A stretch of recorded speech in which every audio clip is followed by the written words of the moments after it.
Your life has been exceptional, obviously, in many ways, right from the start. And it's entertaining to see that this young boy who was pushed rather reluctantly into competitions. Well, those were the first competitions, when it was like a window to the world, Yeah. you know? And I didn't think of any prize winning or anything. I went there to enjoy myself, and lo and behold, I got first prize in Brussels. Can you imagine? That was a world event. It was covered even in the Time magazine. Because I was Soviet, of course, it was so unusual at that time, Soviet musicians abroad. But when the Soviet government compelled me, actually, to participate in the Tchaikovsky competition, which I didn't want, neither did I need it for any reason. I already had an international career. Why do I need to compete in a Tchaikovsky competition where I might not win, which only put a dark spot on my presence in the world? And I couldn't say no, because I was married to a foreigner, and everybody knew. I mean, of course everybody knew it. It was big news. And the Minister of Culture called me along with some other young pianist, saying that you have to hold our banner in a competition, because the first one was won by the American Van Cliburn, which we can't do it this time. We must have the first prize for the pianist. So when I said, Tchaikovsky piano concert is actually not good for my hands, I was idiot. I was an idiot to say that, because you don't say it to a culture minister, The culture minister, she was a lady, Mrs. Furtsova. She said, what do you mean? Your hands are not good for the Tchaikovsky concerto. How could I explain to her they were really not good? It was like almost an anti-Soviet statement, as far as she was concerned. So I had to play. So I managed to share the first prize with a good friend of mine, John Ogden. Of course, he could play the Tchaikovsky much better than I could, because I have very small hands, not very small, but small, and the Tchaikovsky concert is not good for me, for my physique, simply. And he could do it, no problem. John played it very well. My first two rounds were fine. I was number one, but like in the Chopin competition, the concerto was not mine. But the Soviets needed the first prize, and since I was ahead of everybody in the first two rounds, I was, I think, entitled to be in the first bracket, so to speak. So we shared the first prize. So I was lucky this time. You see? So I proved myself to be a Soviet, and I managed to have the first prize. Unbelievable. I shouldn't have played at that competition. But that saved my position for the rest of my life. Not really for the rest of my life, because I stayed in the Soviet Union only less than a year after that. I shouldn't have said for the rest of my life. But had I stayed in the Soviet Union, then I could have said, they would have saved me for the rest of my life, because I did what the Soviets wanted me to do, and I got the first prize. I don't think they would have ever kept me from traveling abroad, had I stayed in the Soviet Union, even with a foreign wife. So, but anyway, yeah. You talk of the rest of your life. You're now just about 70. You didn't expect to win. You were reluctant to go in. And you've become... No. I don't say I didn't expect to win in the Tchaikovsky.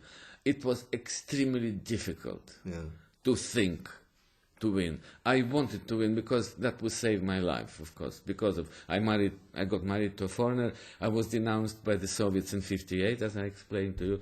And if I hadn't won, it would have been tough. You see?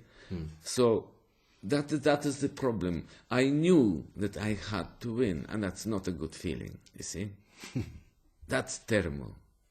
I played very well in the first round, somehow, but the Tchaikovsky was not my piece.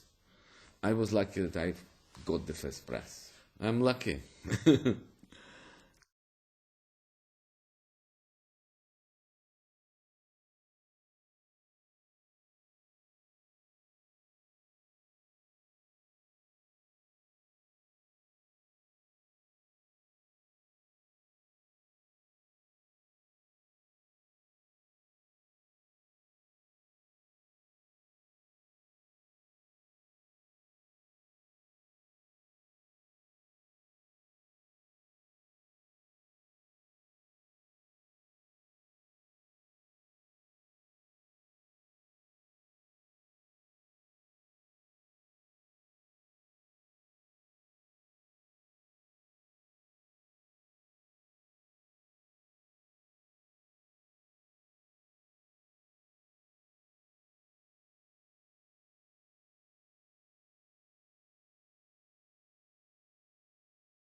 we cannot know why somebody is successful. Sometimes we do.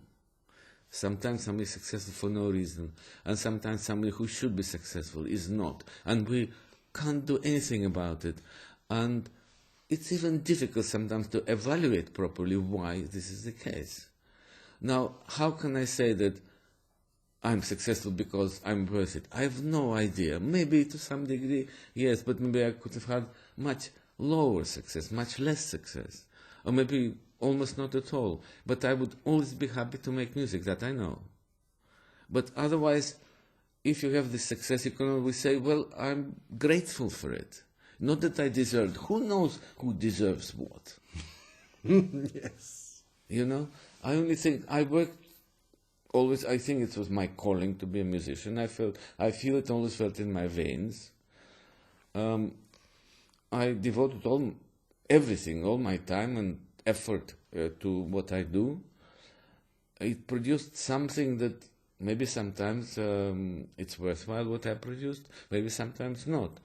That I was successful, it's due to many strange ingredients. The fact that I come from the Soviet Union was a kind of a special case, kind of a cultured country, communist country, Iron Curtain and all that. So interest to somebody from there was of a special quality. That, of course, contributed to my standing if I played well. I played all right, but maybe I was extolled to a greater height than I deserved because I came from the Soviet Union. Who knows? And that might have contributed to the rest of my life's standing, so to speak. But I had to maintain it, of course. I managed somehow to maintain it, I suppose, but without that first prompting, maybe I wouldn't have been on this level now, public-wise. Music-wise, maybe yes, because that's me, whatever it's worth. So it's all nebulous, very difficult to evaluate. You can be grateful for what you have. You tried your best, but you don't always know what comes out of it.